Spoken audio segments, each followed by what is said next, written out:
The latest Zogby poll shows a majority of millennials now approve of President Donald Trump's job performance. Can you tell me the numbers and the reasons behind it? Well, historically, growing economies tend to unify a country and stagnant economies tend to divide a country. So when you saw under President Obama where we had the weakest growth in American history for 8 years, on average 1.8%, you had a lot of dissatisfaction, you had groups politically fighting each other and not economically working together. So one of the reasons why I supported the tax reform so very much is because I knew it would unleash the economy. And I knew that from a historical perspective, a growing economy tends to unify a country as people are able to realize their dreams. Now, this kind of thing doesn't happen overnight. It takes a while. But what we see in this latest Zogby poll and in the CBS poll today is that more and more Americans are feeling good about the economy, and more Americans are giving credit to President Trump. That's why now a majority of millennials support the job approval of President Trump. And this is important because that's a key demographic going forward. You said that Trump's improved standing among millennials could have long-term effect. Why? Well, we know that the first political affiliation of someone, literally the first party they register with, they tend to stay with that for life. And so when Reagan came along, first time I voted was for Ronald Reagan, there was a huge bump up in Republican registration under those 35 and younger. And basically they have stayed that way. Now, if we look at today's millennials, we need to remember that President Trump only got 36% of that vote against Hillary Clinton. She got 55%. If Trump were somehow able to split the vote, the millennial vote, in the upcoming election, that could matter 1 or 2 points in particular states and could be the difference. Remember, he won the key states of Pennsylvania, Wisconsin, Michigan, just by 77,000 total votes. So if that key demographic could go towards or be more evenly balanced in the next election, that could tip a state or two in Trump's favor. I wonder if the millennials are only approving President Trump's performance on economy. If they still don't like many other aspects of the president, how would that play out in 2020? Well, it is true that President Trump still remains not the friendliest person in the view of a lot of people, but keep this in mind. The millennials just went through 8 years, and we used to have all these stories of them living in their parents' basement. You don't have those stories anymore. Now they're out and about getting apartments with jobs.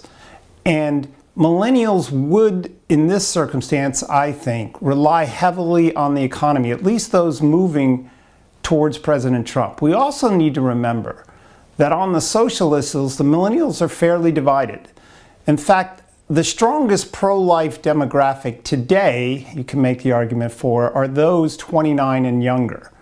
So since Trump has come out in that regard, it's very possible that he can get a much larger split. I would think in the upcoming election, especially if Bernie Sanders or Joe Biden are running, that Trump, instead of getting 36% of the millennial vote, could get much closer to 45%, and that would be very significant.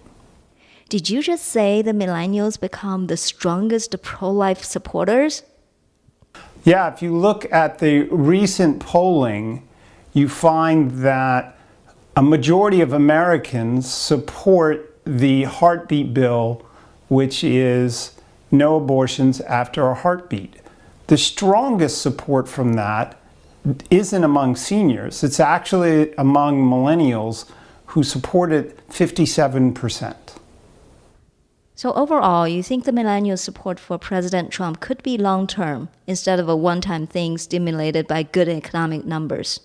Well, yes, I think it's very possible it is long-term. Now look, if the economy goes south or there's other problems like a war, it could reduce the millennial support.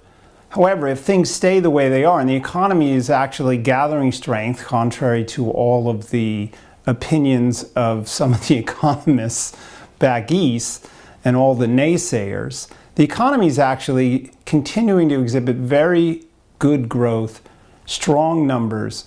And so I believe that throughout this election, the Republicans and Trump will be able to rely on those strong numbers. And therefore, that 3-year period is where millennials can get a stronger view, a deeper held view of the Republicans and Donald Trump. And that could last a long time.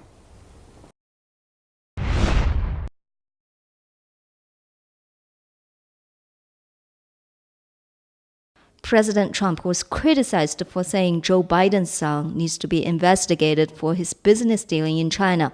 Do you think the president has a point?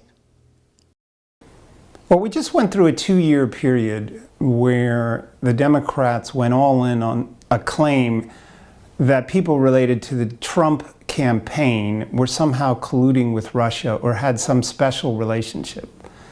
But we know for a fact that Joe Biden's son, while he was vice president, was in China and struck an amazing deal with essentially the Chinese military. There's no getting around that. And that is inappropriate. Biden shouldn't be, as vice president, making deals for his son and John Kerry's son. And of course, this happened in the Ukraine as well. So yes, I think there needs to be further light shed on that. And as the Inspector General report comes out, demonstrating the abuse of power on the Democrats' side, Joe Biden's going to be the only presidential candidate among the Democrats with any ties to the Obama administration, and he's going to have to answer for all of that. And what happened in the Ukraine and what happened in China will be added on to that. And I think a majority of independents will look at Joe Biden and say, where were you during this period of time? What did you know? When did you know it? And why is it you were trading on your office to help your son in China and the Ukraine? Do you think his son's business dealing in China will jeopardize his chance of being nominated? Well, I don't believe Joe Biden is going to last as the front runner. I think that he will fade.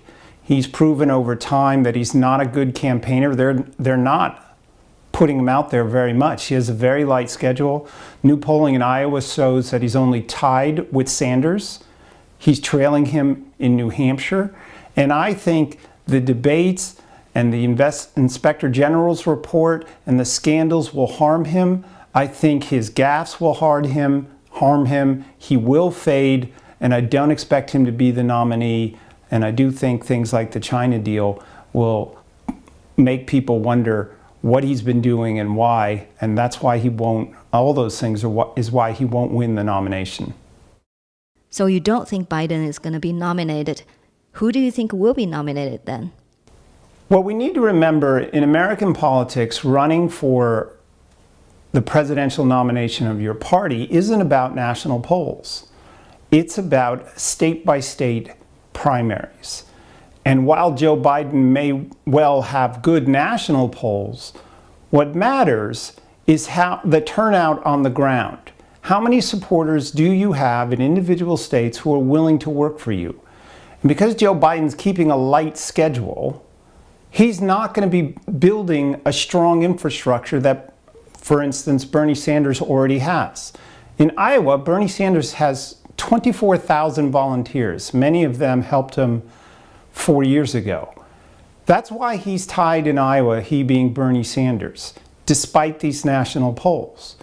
So if Bernie Sanders wins Iowa and wins New Hampshire, Joe Biden, if he's in the race at that point, will look very suspect. They'll wonder whether he can withstand an entire national campaign. On the other hand, Bernie Sanders will pick up a lot of steam with those victories, and that's why I think he will be the nominee in a crowded field of Democrats.